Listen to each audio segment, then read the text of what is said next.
栗です。いただきます。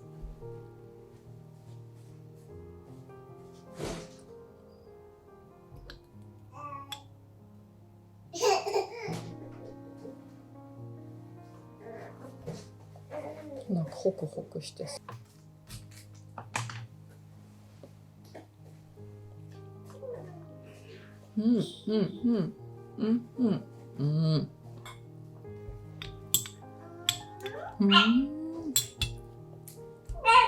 あれか、モンブランの上に乗ってるやつで、これなんかよく乗ってない？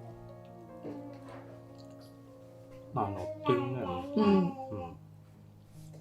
なんていうのこれ名前。栗の渋皮煮。これが渋皮ってどれ？これが渋皮煮なの。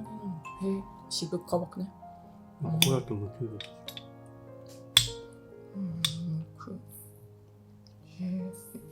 むけんの？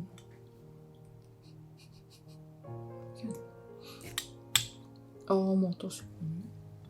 で、むけたやつをさ、煮るやつもあんの？むけてるやつは甘露煮じゃない。ああ、確かに。瓶に入ってるやつ。うん。お正月とかに売ってるやつでしょ。マロングラッセは？剥いたんじゃないの？じゃあさ、渋皮にはこれでしょ？ついてるから。マロングラッセは剥けてて、じゃあさ、なんだっけ？渋皮煮じゃなくて甘露煮か。甘露煮とマロングラッセと同じ？かっこよく言ってるだけ？違う。あ、違う。何が違う？作り方。あ、違うんだ。作り方は違う。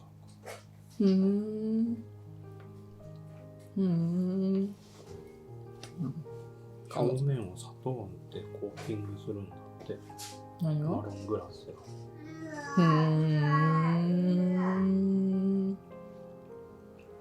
甘露煮は煮るだけでしょ。